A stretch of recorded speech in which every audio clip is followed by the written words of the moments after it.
Ya, selamat pagi. Kita jumpa kali ini di kelas kita virtual meeting di kelas Scalable Network. Tema kita hari ini adalah tentang membahas konsep routing protocols. Ya. Konsep routing protocols. Jadi ada beberapa konsep dasar dulu yang perlu kita bahas sebelum kita nanti mempelajari protokol-protokol yang memang dipakai. Nah, di routing protocols itu digunakan jika kita ingin mengisi atau mempopulasi sebuah routing table pada sebuah router dengan cara tidak mau menggunakan cara manual, yaitu tidak mau dengan statis, di mana adminnya ngetik sendiri, memasukkan sendiri. Jadi dengan routing table kita bisa menyuruh protokol router-routernya untuk saling bergosip. Intinya sih membuat mereka bergosip, kemudian biarkan mereka yang berbagi informasi routing sendiri. Kurang lebih seperti itu. Ya. Nah, klasifikasi dari routing protokol sendiri sebenarnya ada dua kategori besar. Kalau kalian perhatikan di sini kita punya kategori interior gateway routing protocol dan exterior gateway routing protocol.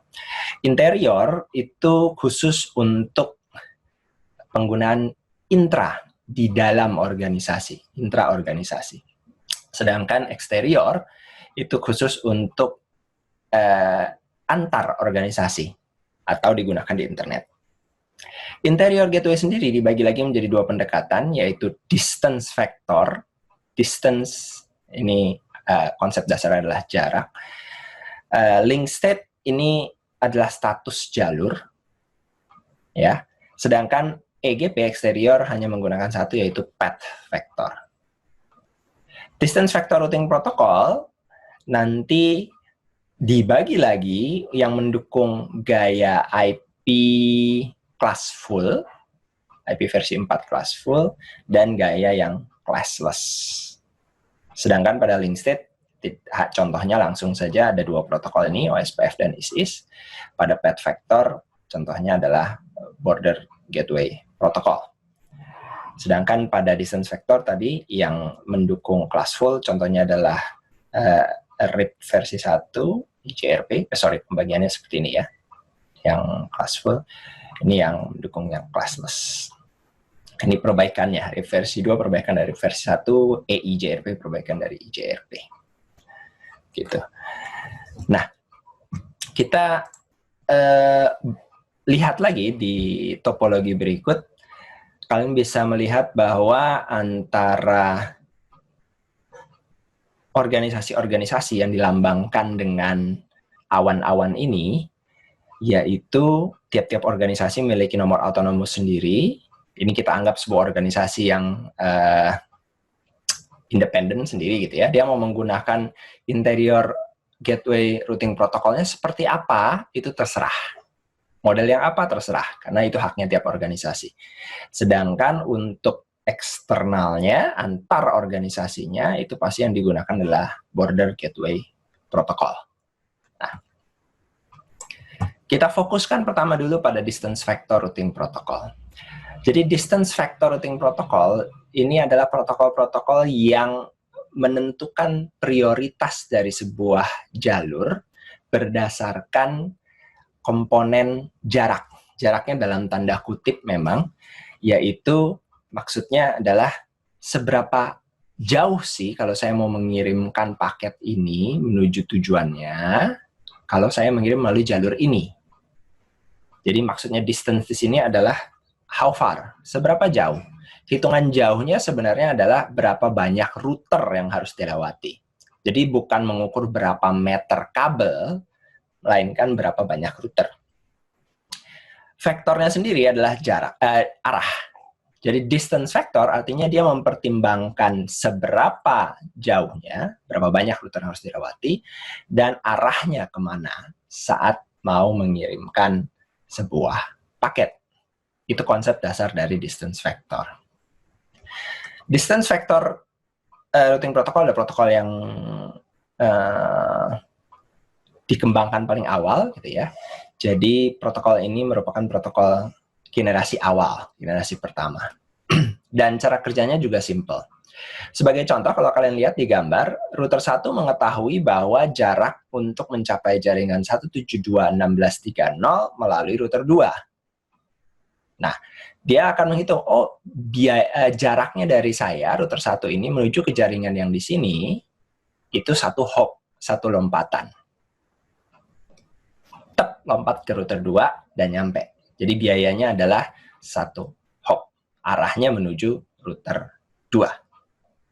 Kalau misalnya nanti ada pilihan lain, katakanlah, oh ternyata hubungannya tidak hanya dengan router 2, ada router 3. Dari router 3 terhubung lagi ke router 2. Maka nanti router 1 saat dia mengkompilasi informasi yang diterima dari router 3 dan router 2, dia akan melihat, oh, saya bisa menghubungi jaringan 172.16.3.0 ini melalui jalur router 2 langsung atau melalui jalur router 3. Kalau melalui router 2, biayanya adalah satu hop. Kalau melalui router 3, biayanya adalah 2 hop, yaitu lompat pertama ke router 3, lompat kedua ke router 2. Gitu. Kita lihat di sini, ada 4 jenis distance vector untuk interior gateway routing protocol di IP versi 4. Yaitu RIP versi 1, ini generasi yang paling jadul, paling pertama nih. RIP versi 2, perbaikannya. Interior gateway routing protocol, versi proprietarinya Cisco, yang pertama, untuk memperbaiki dari RIP versi 1. RIP versi 1 dan RIP versi 2 open protocol ya. Lalu EIJRP, ini perbaikan dari IJRP-nya. Meskipun sekarang kondisinya EIJRP pun sendiri sudah dibuka, di open oleh si Cisco, supaya vendor lain mau pakai silahkan. Oke, itu gambaran garis besar dari distance vector. Sekarang bagaimana kalau link state routing protocol? Pada link state routing protocol, yang diperhitungkan adalah biaya. Bagaimana dia menghitung biaya? Nah, ada banyak cara menghitung biaya. Tapi yang paling umum adalah menghitung bandwidth. Bandwidth yang paling besar adalah yang paling baik. Selain bandwidth, bisa juga dihitung atau dilihat kondisi seberapa ramainya sebuah jalur. Jadi benar-benar real link state saat itu, apakah sedang ramai atau tidak. Bandwidth besar tapi sedang ramai dipakai, mungkin tidak lebih baik daripada bandwidth kecil yang sepi, yang tidak sedang dipakai. Namun untuk menyederhanakan, saat ini kita akan fokus pada salah satu perhitungannya saja, faktor utamanya yaitu bandwidth-nya ya. Nah, di animasi ini kalian bisa melihat bahwa ada router 1 yang terhubung ke router 2, router 4 terhubung ke router 2, dan router 3 terhubung ke router 2. Semuanya saat disetting menggunakan link state routing protocol akan berbagi informasi satu sama lain, lalu membuat sebuah database. Jadi masing-masing router akan menyimpan link state database-nya. Tiap-tiap router akan memiliki informasi lengkap keberadaan router yang lain, kondisi topologinya, yang kemudian baru digunakan untuk menghitung biayanya. Biaya saya mau menghubungi sebuah network itu berapa? Nah, mari kita perhatikan animasinya. Di sini misalnya terjadi kegagalan pada jaringan LAN router 1. Kondisi seperti ini langsung dilaporkan oleh router 1 ke rekan-rekannya. Sehingga router 4, router 3 mengetahui bahwa kondisi terbarunya jaringan LAN router 1 terputus. Ini salah satu contoh dari proses pengiriman update yang terjadi saat terjadi perubahan kondisi status jalur pada link state protokol. Lalu, apakah hal ini tidak terjadi di distance vector? Jawabannya tidak. Pada distance vector, modelnya adalah pengiriman update secara periodik. Artinya, setiap sekian waktu tertentu akan ada pengiriman update. Setelah itu, kirim update lagi. Setelah itu kirim update lagi. Sehingga bisa dikatakan kalau tidak ada perubahan pada topologi jaringannya, ya pemborosan. Itu kelemahan dari distance. Sedangkan pada link state hanya dikirimkan update jika terjadi ada perubahan. Oke. Nah, sekarang kita lihat dari sisi protokol yang didukung. Kalian mengetahui bahwa protokol de facto di lapangan untuk layer 3 adalah IP versi 4. IP versi 4, dan saat ini IP versi 6 ya. IP versi 4 itu dahulu dikembangkan dengan mekanisme classful sebelum tahun 1993. Classful di sini artinya ya kalau kategori nomor IP-nya sekian masuk kelas A, nomor IP sekian depannya masuk kelas B, masuk kelas C gitu ya, dengan subnet mask yang selalu kaku. Prefix length-nya menjadi /8, /16 atau /24. Nah, protokol-protokol yang lama mendukung gaya classful tersebut.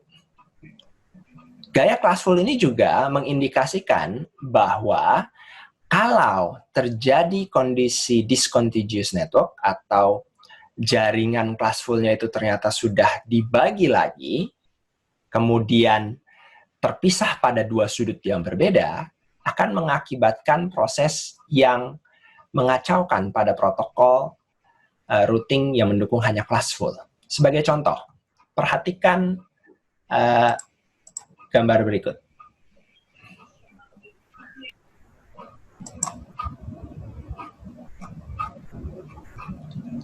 Perhatikan gambar berikut ya. Di sini kalian lihat bahwa ada router 1 terhubung dengan router 2 dan terhubung pada router 3 juga sedang bentuk rantai. Kalian lihat di sini ada jaringan di router 1 adalah 172.16.10/24. Ini penting fokusnya di /24. Dan pada router 3 ada jaringan 172.16.20/24. Ini 10, ini 20 ya. Secara classless, ini adalah dua jaringan yang berbeda. Tapi kalau kita perhatikan dalam pengkategorian gaya lama di classful, alamat IP 172 pada oktet pertama itu masuk classful, kelas B. Kelas full penuh kelas B. Sedangkan kelas full penuh kelas B itu adalah /16 prefix length-nya. Sehingga dua-dua jaringan ini dalam kelas full-nya adalah jaringan 172.16.00/16. Dalam definisi kelas full ya. Kalau kita menerapkan topologi jaringan seperti yang kalian lihat di layar, tanpa menggunakan routing protokol yang mendukung classless, karena ini kan sudah classless, sudah dipisah /24, akibatnya akan menjadi cukup parah. Di sini kita lihat topologi ini adalah topologi yang sebenarnya classless, tapi menggunakan protokol routing classful. Misalnya protokol RIP saja, bukan RIP versi 2, RIP saja. RIP mengirimkan update setiap 30 detik, dan inilah yang terjadi.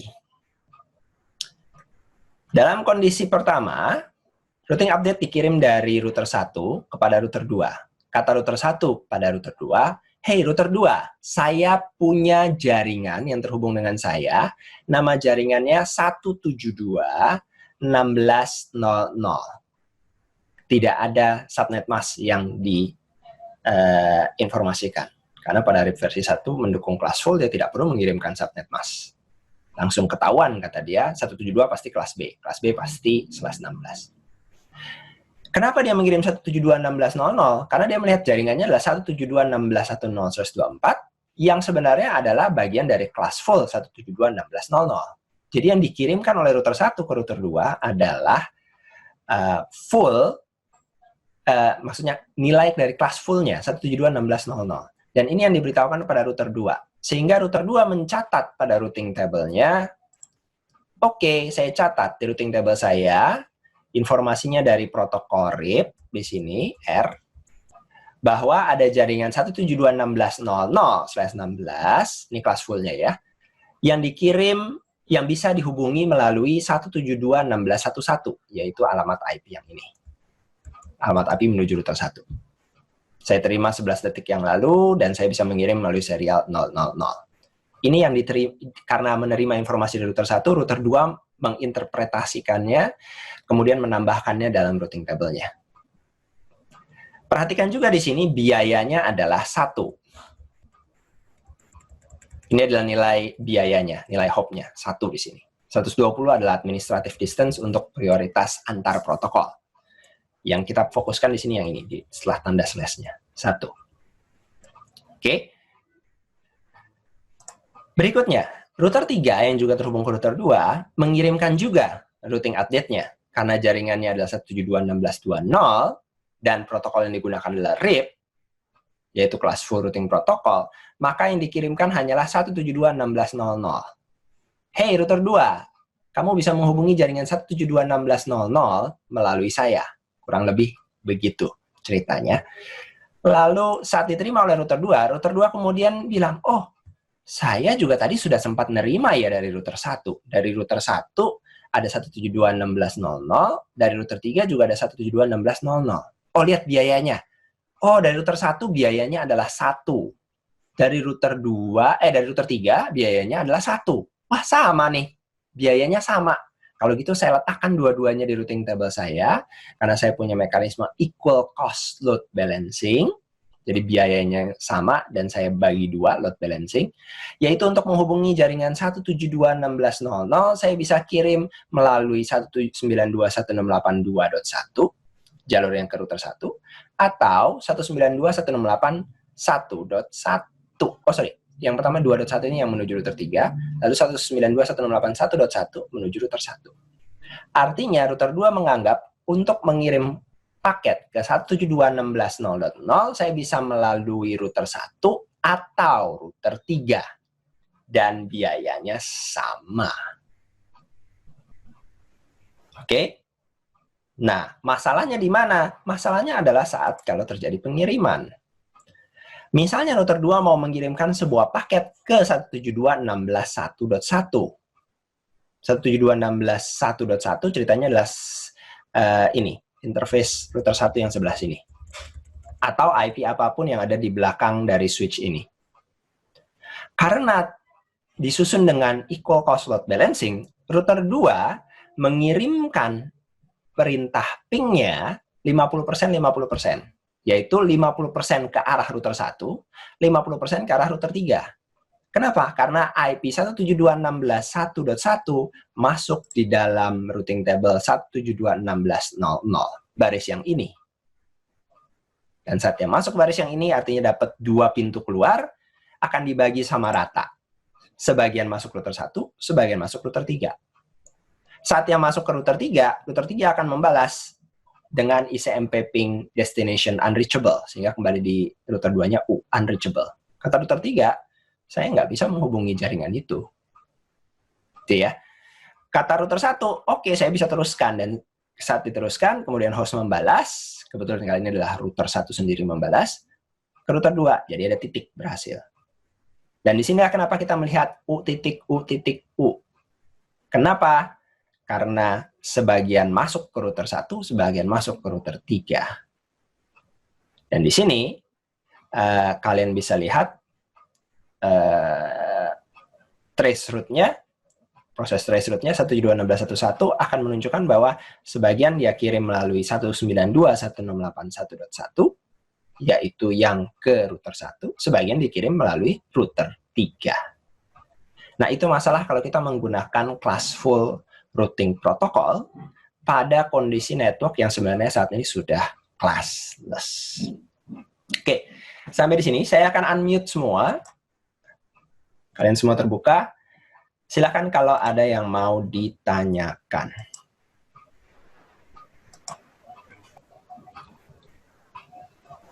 Silakan.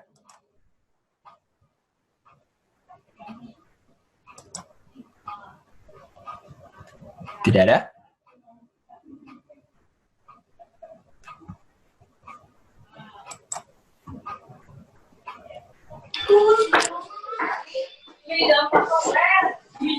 Nggak ada ya? Halo Pak, itu untuk absen belum bisa ya Pak? Belum. Yang di e-learning? Belum. Oh, oke Pak. Ada pertanyaan yang terkait dengan barusan yang saya jelaskan?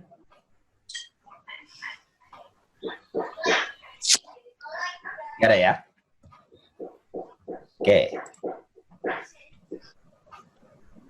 Kita lanjut.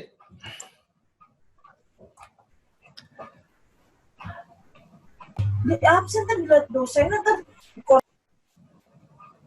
Nah, sekarang kita lihat bagaimana kalau kita menggunakan classless update. Classless update artinya routing protokol yang digunakan adalah RIP versi 2 atau EIGRP yang memang mendukung fitur classless-nya. Dengan topologi yang sama, kita akan lihat bahwa routing update yang dikirim itu spesifik. Kalau tadi yang dikirimkan hanya 172.16.00, sekarang spesifik 172.16.1.10/24. Ini spesifik dikirim. Routing update dari router 1 tadi diterima router 2 dan dicatat dengan cukup detail. 172.16.1.0 di sini. Update dari router 3 juga spesifik, ada nilai prefix length-nya /24. 172.16.20/24. Sehingga saat diterima oleh router 2 akan mencatatnya di baris yang berbeda. Ini kuncinya. Ada pada baris yang berbeda. Pada network yang berbeda. Sehingga di sini dipisah 172.16.1.0 dengan 172.16.2.0. Sehingga saat di ping, kondisinya adalah sukses. Itu ya. Karena tidak dilakukan load balancing. Sehingga sarannya adalah, toh sekarang kondisinya semua sudah classless, maka kita akan menggunakan protokol RIP versi 2 atau protokol EIGRP yang mendukungnya classless, bukan classful lagi.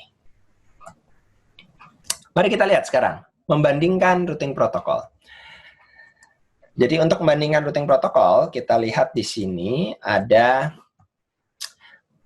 ditampilkan sekitar 6 routing protokol, interior semua ya, tidak termasuk BGP, dari RIP versi 1 sampai IS-IS.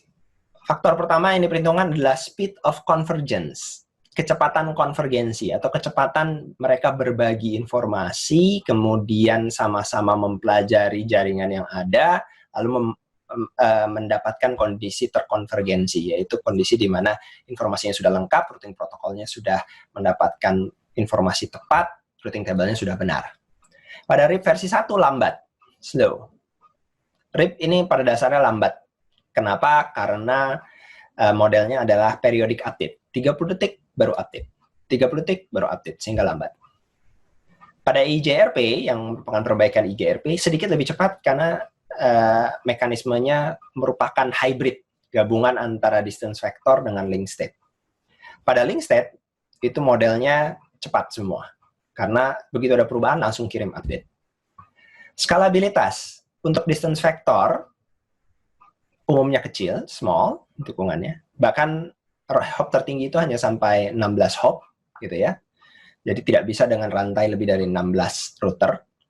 Pada IGRP bisa mendukung sedikit lebih, dan karena model dia mengikuti sedikit seperti link state, large pada link state. Penggunaan VLSM pada RIP versi 2 ya, EIGRP ya, pada semua link state ya. Penggunaan sumber daya pada router-router jadul cocok. Kenapa? Low, bebannya tidak tinggi. EIGRP sedang-sedang saja, link state tinggi. Sedangkan implementasi dan maintenance di sini, RIP versi 1, RIP versi 2 hingga IGRP mudah, dan EIGRP mengikuti teman-temannya yang ada di link state, meskipun secara resmi masih distance vector ya, tapi sudah hybrid, ini kompleks, lebih kompleks. Oke, mari kita lihat sekarang metrik. Terkait metrik, perhatikan animasi berikut. PC1 nanti mau mengirimkan paket ke PC2. Jalur yang bisa dilewati ada 3 router, router 1, router 2, router 3. Router 1 punya bandwidth 56 kilobit per second. Router 3 ke router 2, T1, 1,55 megabit per second. Router 1 ke router 3 juga sama, T1. Nah, kalau menggunakan routing protokol RIP meskipun itu RIP versi 1 ataupun RIP versi 2, maka yang dipilih pasti jalur router 1 ke router 2. Kenapa? Karena jumlah hopnya paling kecil. Sedangkan menggunakan OSPF sebagai contoh dari link state akan menggunakan jalur router 1, router 3, router 2. Kenapa? Karena dihitung-hitung bandwidth-nya lebih tinggi. Jadi cara routing protokol ini bekerja itu berbeda-beda. Ya. Dalam hal ini kita bisa melihat perbedaannya.